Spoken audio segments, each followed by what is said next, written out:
So, hey everybody, my name's Randy. And I'm Remy. And we are in a age gap committed relationship. I've never heard that one. That was a good one. And we are currently expecting our first baby. Together. Yes. Yes. So something's been telling me to definitely document this because we have a very interesting story. And I think that people will benefit from just knowing a little bit about us. What you think? Definitely agree with that. Okay, so let's talk a little bit about exactly how we met. So I used to be a case manager for a nonprofit. We worked with the reentry community, and I'm part of the reentry community myself, as well as Remy. And tell them what you did, babe. And what you did.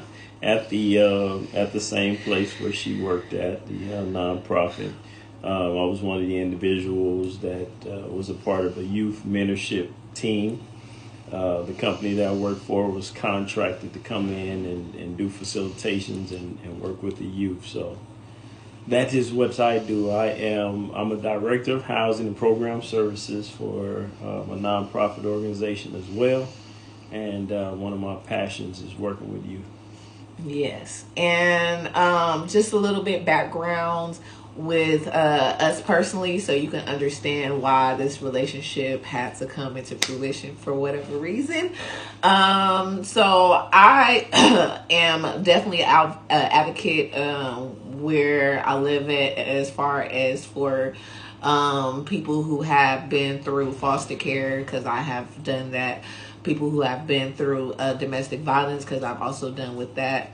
Prostitution, all of that. I've been through, I've had a life.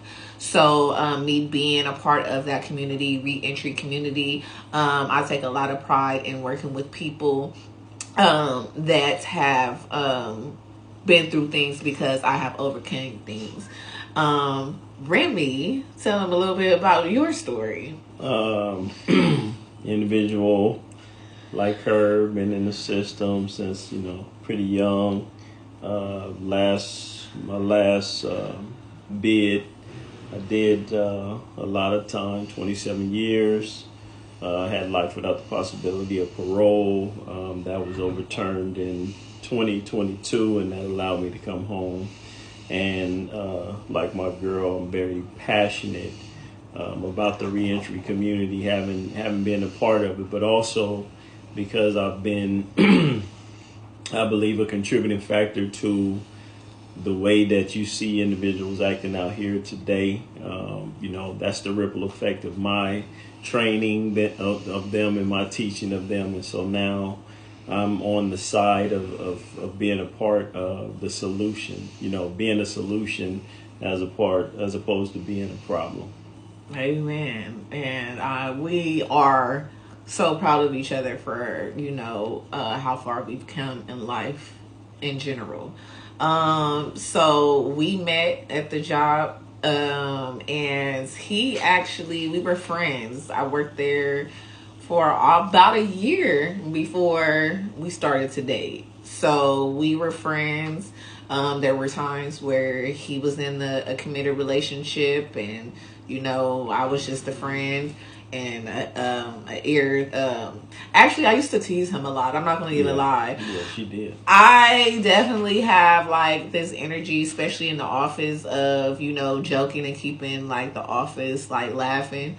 So I sit there and I crack jokes all day, and he was my number one person I used to come for so hard. I'm not going to even lie to you. I'm not going to bullshit. I used to come and sit in her cubicle. Definitely enjoyed.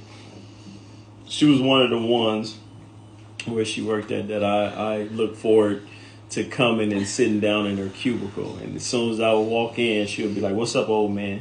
There's a 21-year age gap between us. So, yeah, she definitely was teasing me all the time. "What's up, old man? What's up, man?" But I didn't take offense to it because it was our thing, So yeah. And I wasn't when I say I did not even think or that we would end up in a relationship or anything. I was just genuinely like, we were genuinely friends. And it was a point where he broke up with his girlfriend, and I had a boyfriend at the time. And when they broke up and he used to come to the office, I used to go so hard on people that my boss, which is my sister, she came to me and she was like, hey, Ram been going through a lot right now, lighten up on him. So I stopped teasing him as much as I usually do, because I'm trying to learn how to be a little bit more feminine, a little bit more nicey, But it was weird because the whole office was like, is she okay? Because I wasn't being my normal self. And when he found out that I was told to, kind of like straighten up and be nicer to him, he was like, no, I want you to keep it raw like you've been keeping it. That was our relationship. And so I understand what her boss was trying to say. She basically was trying to teach her an etiquette around the office, but we had our thing. And so the etiquette thing, the professionalism and all that, okay, yes, I get it. But, I told her, all things aside, get back to being who you were for our dynamic, and as well as another one of her colleagues told her too, like, we not worried about that. We not on that page. Come on back, get back to it. So, and I have to say this, right? She spoke about me being in a relationship, and then when that was over, she was in a relationship. Then her relationship, that went bad. And so I invited her to go out with me, and she was like, okay, I'll think about it, or whatever be the case. But I commended her in that relationship. She gave it another try, and I was also the first one to tell her, I'm proud of you for doing that, because other people would tell you should do this or you should do that. But I think, you make sure that it's completely over before you, venture into anything else. So I definitely gave her props for that, even though it meant that I wasn't going to be able to get her, But he still ended up getting me, and it wasn't easy. I am not an easy woman to, persuade. I'm just going to say that.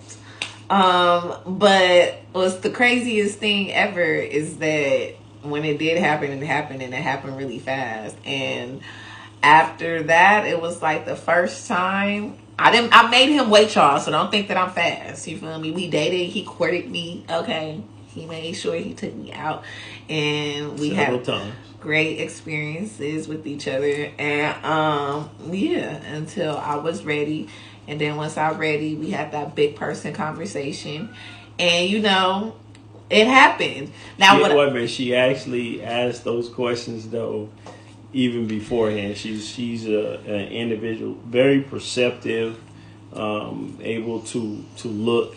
I'm surprised she doesn't play chess. She's able to see things, ahead of time, or to anticipate, or whatever be the case. So we actually had grown people conversation during our courtship. Mm-hmm. So it made it easier to kind of like move into it, because we got pregnant the first time that we had in the courts. And it's been on the rise ever since. And now I am 6.5 months pregnant with our son. Yes. And we are really happy. I'm even playing with cats, y'all. I came into this relationship not even liking cats. And these boys, there's 2 of them that she has, excuse me. And you see one sitting on my lap. He loves me. He's spoiled. Yeah, this one loves me. But her other cat, who is doing, he's doing what he do. He actually embraced me very early on, and it really made it hard, when somebody embracing you or something is embracing you, to reject it. So, we had a family even before this one right here came. I was already dad to these 2 right here. And yeah, this is our story. So thank you for watching if you came this far. And I hope that you continue to follow us to know more about our journey. Bye.